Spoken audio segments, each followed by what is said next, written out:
네, 강프로입니다. 자, 오늘 셀트리온에 대해서 한번 볼 텐데, 자, 최근에 셀트리온의 주가 움직임이 뜨겁습니다. 그리고 셀트리온 제약 같은 경우에 막 상한가도 가고 난리가 났죠. 근데 1월 첫째 주부터 고가를 형성을 했습니다. 셀트리온은 24만 원, 그리고 나서 주가가 쭉 빠져서 거의 한 20% 가까운 하락세를 보였어요. 그래서 걱정하시는 분들이 있을 것 같은데, 셀트리온은 지금 뭔가 앞으로 막 되게 막 뭔가 막 실적이 이런 어떤 계약 이런 것 때문에 지금 주가가 올라가는 게 아닙니다. 자, 주식시장에서는 올라가는 이유는 여러 가지로 다변화되어 있어요. 그런데 올라가는 근거는 하나입니다. 그게 미래 가치가 개선되는 부분이 그쵸? 가격이 먼저 반영하면서 주가가 상승하거나 폭등하거나 그쵸? 굉장히 큰 폭으로 상승하거나 이런 모든 부분이 앞서서 가격이 먼저 반영하는 데서 시세가 발생하는 겁니다. 그럼 하락할 때도 마찬가지예요. 자, 셀트리온은 지금 처음부터 시작해서 그쵸? 램시마, 그쵸? 램시마, 허주마, 유플라이마, 그쵸? 이런 다양한 그 바이오시밀러 제품을 발표를 해서 정말 시장에 큰 주목을 받았고, 제가 옛날 이야기 한번 해드릴게요. 그 셀트리온이 처음에 상장한 게 2008년도입니다. 이때 제가 이름이 잘 기억 안 나요.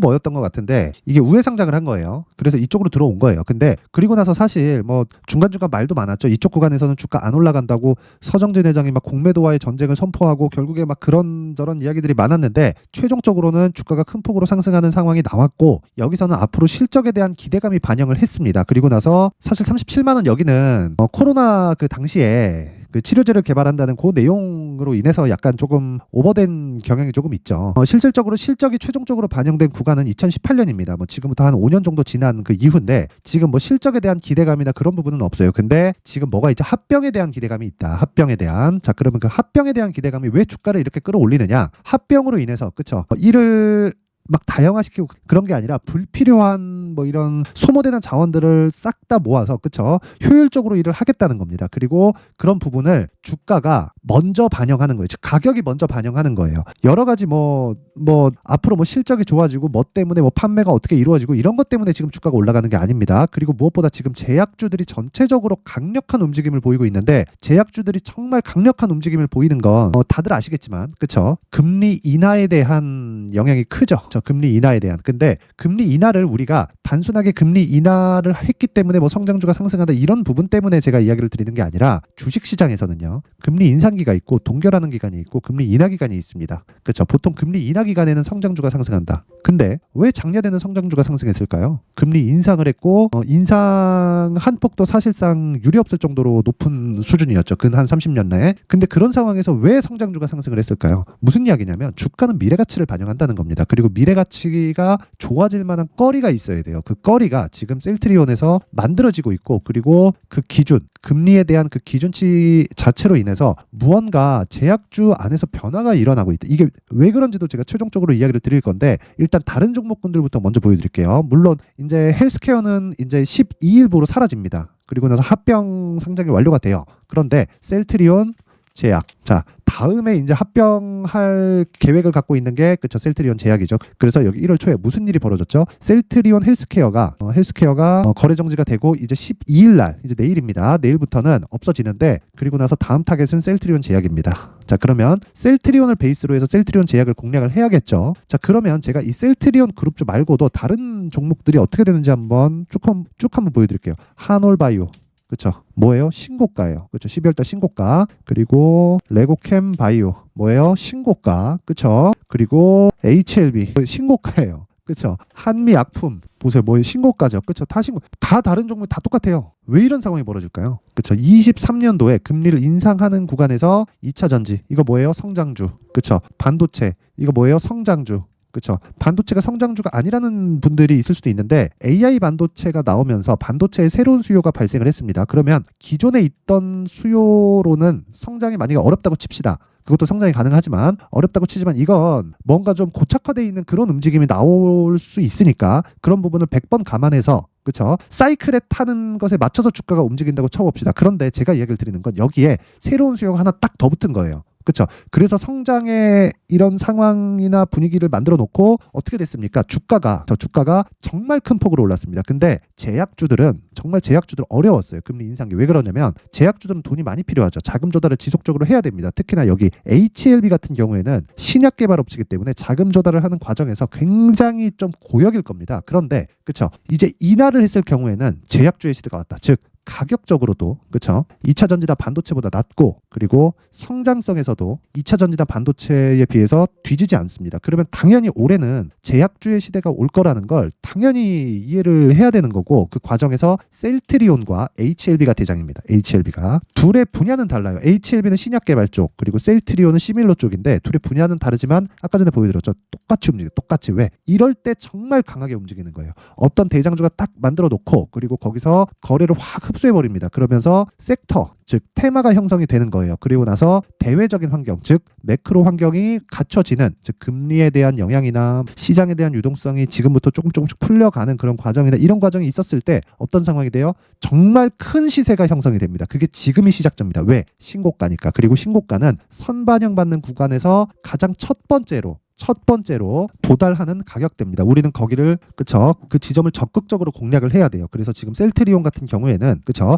제약주에서 대장이기 때문에 셀트리온을 기준해서 제약주가 움직일 거다. 거기서 하나 덧붙이자면 HLB까지 붙일 수 있다. 근데 우리가 매매하는 과정에서는 셀트리온 제약 쪽으로 그쵸 집중을 했을 때 시장에서 그쵸 초과 수익을 볼 수 있습니다. 그래서 셀트리온과 셀트리온 제약에 대해서 제가 가격 분석을 할 건데 이야기를 드리기 전에 제가 지금 연초죠. 연초기 때문에 제가 소통방 안내 말씀드리고 가겠습니다. 자 옆에 보이시는 화면은 그쵸 여기 강프로의 무료 소통방입니다. 지금 현재 500분 정도 함께하고 있는데 이 방에 제가 1000분까지 입장 인원을 늘릴 계획입니다. 1월달 내내 진행을 하고요. 연초기 때문에 제가 무료로 하는데 그쵸 무료로 하지만 오픈을 합니다. 근데 딱 1000분 한도로 제안을 받아서 제가 오픈을 하도록 하겠습니다. 우선 특징점 두 가지가 있습니다. 첫 번째 무료로 진행한다. 그리고 두 번째 신고가 종목만 진행한다. 그래서 지금 셀트리온 뭐예요? 신고가. 셀트리온 제약 뭐예요? 신고가입니다. 신고가. 그래서 제가 계속해서 제약주 관련돼서 지속적으로 이야기를 드리는 신고가이기 때문에 그렇습니다. 근데 셀트리온만 신고가인가요? 셀트리온 제약만 신고가인가요? 아니죠.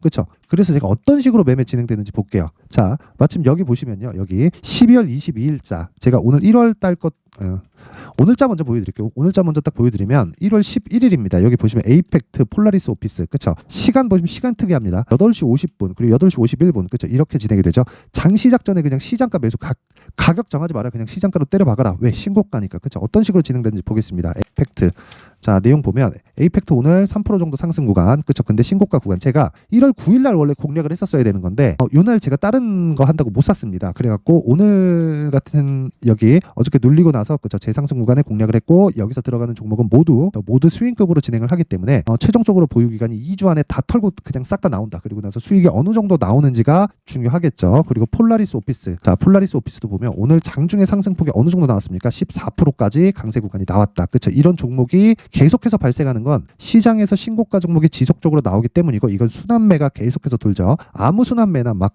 2차 전지 갔으니까 다음에 반도체겠지. 그리고 반도체 뭐 길목 지키게 하고 있다. 이런 거 하지 말라는 겁니다. 그쵸? 자, 그래서 오늘 같은 경우에도 거의 뭐 한 3에서 5% 정도 수익 구간에 마무리를 지을 예정입니다. 그쵸? 아직 장중이지만 자 그래서 제가 뭐 다른 지금 바이오 종목을 얘기하고 있으니까 제가 바이오 종목을 어떻게 공략을 했는지를 내용을 한번 확인시켜 드릴게요. 여기 보시면 12월 28일 레고캠 바이오가 있습니다. 레고캠 바이오. 자, 레고캠 바이오 보면 12월 28일 그쵸? 요 날이에요, 요 날. 28일 요 날. 그쵸? 자, 시가 1.47% 그리고 종가 6.38%가 나왔는데 그 이후에 빠졌습니다. 그럼 제가 어느 시점에서 공략했는지 정확하게 제가 신고가 돌파 구간 또는 신고가 눌림목을 공략해야 된다 그랬는데 못해도 제가 이 구간 12월 21일 날에는 공략이 들어갔었어야 돼요. 근데 여기도 보시면 시가에 들어가죠. 시가에. 그렇죠. 시가에 들어갑니다. 28일이 두 번째 매수인지 아니면 첫 번째 매수인지 한번 체크해 볼게요. 20일까지 올라가 보겠습니다. 자, 내용 보면 여기 있네요. 12월 22일 날 시노펙스, 테크윙, 뭐 레고캠 바이오 이렇게 진행돼 있죠. 8시 54분, 54분, 53분. 뭡니까 이게? 장 시작 전. 그쵸? 시장가 매수 뭐 하라는 거예요? 시가에 그냥 때려 박아라. 이렇게 매매를 왜요? 신고가니까. 그쵸? 레고캠 바이오 이때 22일 언제예요? 요 날이에요, 요 날. 저 정확하게 신고가 돌파 구간. 그리고 나서 그 다음 날 어떻게 됐어요? 10% 상승세. 그리고 그 다음 날 어떻게 6% 상승세. 그리고 그 다음 날 6% 또 상승세. 이날 추가 매수를 한 겁니다. 그쵸? 자, 그리고 나서 주가가 어떻게 되나요? 빠지지만, 그쵸? 저까지 그죠? 근데 저는 요날, 그쵸? 요날 다 매도합니다. 왜? 하락하면 전 팝니다. 그래서 내가 매수하는 가격 대비해서 어떻게 돼요? 난 여기서 매수하고 나서 여기에 매도한다. 그쵸? 하락하는 걸 보고. 그랬을 때 내가 먹을 수 있는 수익은 20% 이상. 기간 얼마? 2주일 최대 2주일 이런 매매를 하기 위해서 뭘 해야 돼요? 신고가 매매. 자, 내가 자꾸 막 고가에 물리는 상황이 발생을 한다. 그렇죠? 그러신 분들 막 손절을 하고 있다 하시는 분들은요, 소통방으로 들어오세요. 제가 긴 말 드리지 않겠습니다. 무료로 진행합니다. 무료로 진행을 하고 제가 이 신고가 매매를 어떻게 하는지 제가 강의도 계속해서 진행하고 있으니까, 그렇죠? 입장하셔서 신고가 매매에서 모르겠다 그러면 배워요. 그렇죠? 배워야 됩니다. 그런데 무료로 진행하기 때문에, 그렇죠? 왜 무료로 진행하느냐? 채널 성장이 목적입니다. 그래서 구독과 좋아요 꼭 좀 부탁드리고요. 상단에 있는 전화번호로 참여라고 문자를 보내주시면 제가 소통방 입장 링크를 순차적으로 공유를 해드리도록 하겠습니다. 오셔서 진짜 배워요. 신고가는 무조건 배워야 됩니다. 다 무료로 진행하고 구독과 좋아요만 딱 눌러주시면요, 제가 여기 소통방 입장 링크를 제가 요 번호로 제가 순차적으로 공유를 해드리도록 하겠습니다. 자, 그리고 연초 이벤트 하나 더 나갑니다. 제 신고가에 대해서 계속 강조했기 때문에, 그쵸? 이런 종목 시노펙스, 테크윙, 시도펙스 얼마나 많이 올랐는지 아시죠? 이게 언제 지금 12월 22일입니다. 그 이후로 한 100% 정도 상승세가 나왔습니다. 이런 종목이 어떻게 나오는지, 그리고 어떻게 추적을 하는지 여기 신고가 검색기를 제가 준비를 해놨고요. 그리고 여기서 나오는 종목들을 어떤 식으로 매매를 해가야 되는지 이 수익 모델에 대한 내용으로 제가 함께 내용 준비를 해놨으니까 이 내용도 무료입니다. 근데 정말 채널 성장이 목적이에요. 그래서 구독과 좋아요 부탁드리고요. 상단에 있는 전화번호로 참여라고 문자를 보내주시면 제가 소통방 입장 링크와 함께 수익 모델 신고가 검색기를 함께 공유를 해드리도록 하겠습니다. 자, 다시 셀트리온으로 돌아와서 보겠습니다. 셀트리온으로 돌아와서 보면요, 지금 저가가 나왔습니다. 22평 지지 받고 있고요. 22평 이탈할 수도 있는 거 아닌가요? 상관없습니다. 그쵸? 상관없어요. 여기서 매매 전략이 중요하고 내가 얼마에 잡는지가 중요하다. 저는 예상을 하지 않아요. 확인하고 매매합니다. 지지받겠네 해서 매매하는 게 아니라 지지받고 반등할 때 가격대를 잡고, 그래야 나는 싸게 잡느라는 게 목적이 아니라 최단 기간 안에 수익을 어떻게 뽑아내는지가 목적입니다. 그래서 그 부분을 가격대에 대한 부분, 즉 셀트리온 제약을 매매할 수도 있고, 그쵸? 관련된 바이오 종목을 매매할 수도 있지만 그 기준이 되는 건 무조건 셀트리온의 가격 파악이 돼야 됩니다. 그래서 그 내용을 여기 셀트리온의 가격, 그리고 단기 보유 전략, 그리고 관련주에 대한 움직임까지, 그쵸? 내용을 제가 준비를 해놨는데 20페이지에 걸쳐서 상세하게 내용을 준비를 해놨습니다. 영상에서 이야기를 드리면 제가 한 2시간 3시간 정도짜리 너무 긴 분량이 나오기 때문에 이런 식으로 제가 내용 준비를 한 거니까 양해 부탁드리고요. 이것도 역시나 채널 성장의 목적입니다. 그래서 구독과 좋아요 꼭 좀 부탁드리고요. 상단에 있는 전화번호로 셀트리온, 그쵸? 셀트리온이라고 문자 보내주시거나 번거롭다 싶으면 그냥 숫자 3이라고 딱 그 숫자 3이라고 문자 보내주시면 제가 셀트리온을 그 베이스로 한 전체적인 제약주 움직임에 대한 내용을 가격과 이 단기 보유 전략으로 제가 변경을 시켜서, 그쵸? 요 내용을 함께 공유를 해드리도록 하겠습니다. 항상 긴 영상 봐주셔서 감사드립니다. 자, 그런데 정말 신고가는 중요하고 시장에서 유일하게 나만의 수익 모델을 만들 수 있는 방법입니다. 이게 그래서 제가 12월부터 진행하고 있는 신고가 주도주가 있습니다. 그래서 그 종목을 왜 공략했는지, 어느 정도의 공략을 해야 되고 다른 종목은 어떤 관점으로 봐야 되는지를 제가 내용을 상세하게 준비를 해놨으니까 영상 끝까지 시청하시고요. 모든 분들이 성공 투자하셨으면 좋겠습니다. 네, 올 한 해를 뒤돌아보니까 구간별로 큰 수익이 나왔었던 종목들이 꽤 많이 보입니다. 1월 달에는 AI 관련주들이 있었고요. 그리고 2월 달부터는 2차 전지가 계속해서 강세를 보였죠. 자, 그리고 나서 3월 달이 되니까 AI 반도체 관련주들이 신고가를 만들면서 5월 달부터 시세를 큰 폭으로 냈죠. 저가부터 따진다면 한미 반도체와 같은 종목들도 올 한 해 6배 정도의 시세가 나왔습니다. 혹시라도 올해 수익을 보지 못하신 분들이 있다면요, 어떻게 시세가 움직이는지 반드시 익혀 놓으셔야 되고요. 만약에 그런 부분이 아직 준비가 되어 있지 않다면 어중간한 종목들 사고팔고 하지 마시고요. 딱 한 종목에 비중을 제대로 넣어서 확실하게 수익을 보는 방법이 필요합니다. 자, 그래서 제가 23년 12월 달 강프로의 대시세 종목을 준비를 해왔고요. 이 종목은 대기업을 상대로 안정적인 매출 구조를 갖추고 있는 데다가 이 규모가 40%를 넘나들고요. 호황기 때는 50%를 넘나드는 역대급인 이익 구조를 갖추고 있어서 대체 불가능한 기업이라고 보셔야 됩니다. 자, 지금 현재 주요 거래처는요, 삼성전자, 인텔, 하이닉스, TSMC, 엔비디아까지 모든 반도체 업체를 고객사로 확보하고 있는 상황이고요. 이 재무제표 상황을 보면요, 이익률 자체가 넘사벽인 걸 알 수 있습니다. 넘을 수 없다는 거겠죠. 첫 번째 급등 포인트를 보면요, 앞서서 보여드렸었던 실적은요, 23년도 개화 시기에 접어들었었던 AI 반도체의 실적이 포함되지 않은 실적입니다.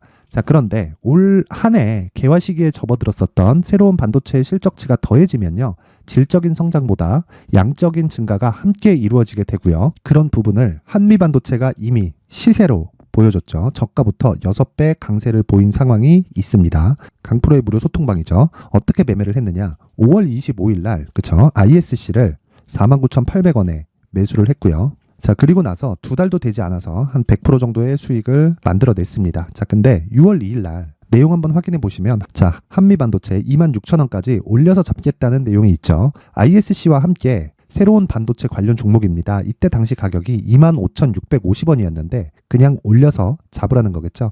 지금 현재 한미반도체 가격이 62,000원인 걸 본다면요. 항상 주가는요. 신고가 이후에 공략하는 것이 좋고 그랬을 때 단기간에 100% 수익이 가능한 구조를 만들 수 있습니다. ISC도 그렇고 한미반도체도 마찬가지예요. 당연히 에코프로도 마찬가지입니다. 두 번째 급등 포인트를 보면요. 자, 개인용 PC를 비롯해서 서버, 클라우드, 그리고 우리가 사용하는 스마트폰까지 기본적인 PC 구조와 동일하고요. 새로운 반도체의 구조도 동일한 구조를 갖추고 있습니다. 자, 근데 한미 반도체의 상승 이유도요. 이러한 구조가 동일하게 진행되기 때문이고 이 구조는 절대로 바뀔 수가 없습니다. 11월 달에 새로운 뉴스가 나왔습니다. 자, 온 디바이스까지 더해지면 비메모리의 사용처는 계속해서 증가할 것은 너무 당연한 이야기고요. 그런 부분을 감안했을 때 이 기업은요. 질적인 부분에 대한 성장이 아니라 양적인 증가까지 이룰 수 있는 상황이 된 겁니다. 한미반도체의 시세를 보면 아직은 굉장히 저렴한 상태를 유지하고 있고요. 세 번째 상황을 보면요. 엔비디아의 실적인데요. 그건 올해 초 대비해서 4배 정도의 상승폭이 나왔고요. 주가도 그 정도가 당연히 올랐죠. 주식 투자를 할 때는 예상하는 게 아니라 확정치를 보고 매매를 해서 수익을 낼 수 있어야 됩니다. 앞서서 제가 보여드렸었던 내용인 자, ISC도 그렇고요. 한미반도체도 그렇고 확정된 내용이 있었죠. AI에 대한 개화 시기에 맞춰서 삼성전자와 SK 하이닉스가 강세를 보이는 구간이 있었고요. 엔비디아가 강세를 보였습니다. 자, 삼성전자도 그렇고 하이닉스도 그렇고 엔비디아도 마찬가지고요. 생각해 보시면 세력들이 어찌할 수 없는 정도의 사이즈를 가지고 있는 그런 종목들이죠. 그렇기 때문에 제가 계속해서 이야기를 드리는 겁니다. 확인하는 데는 확정치가 필요하다고요. 엔비디아 실적만큼 확실한 재료가 있을까요? 엔비디아의 실적의 증가세는요. 앞으로 다가올 AI 반도체의 수요 증가가 있을 수밖에 없다는 거고 그리고 그에 맞춰서 단가는 폭증하고 있는 상황인 게 엔비디아의 실적을 보면 알 수 있고요. 그리고 삼성전자와 SK 하이닉스로 연결이 되고요. 그래서 한미반도체가 올라온 그런 상황입니다. 한미반도체만큼 추가적으로 상승할 수 있는 종목이 있다는 게 하이닉스를 포함해서 삼성전자의 시세 그리고 엔비디아의 실적을 보면 알 수 있고요. 그래서 준비한 4분기 대시세 종목 내년 초까지 강세를 보일 수 있는 종목을 준비를 해왔습니다. 어렵게 생각하지 마시고요. 기본적으로 신고가 구간에 있는 종목이기 때문에 하락에 대한 저항성은 충분히 갖춰져 있는 종목이고 이미 시세가 시작이 됐습니다. 자, 무엇보다 중요한 건 얼마에 사는 걸 텐데 제가 그런 부분까지 상세하게 준비를 해놨으니까 영상 상단에 있는 전화번호로 대시세라고 문자를 보내주시는 분들에 한해서만 무료로 공개를 하도록 하겠습니다. 매매하는 과정에서 수익이 잘 안 난다 하시는 분들은 이 종목 딱 받아가서 큰 수익 내셨으면 좋겠습니다.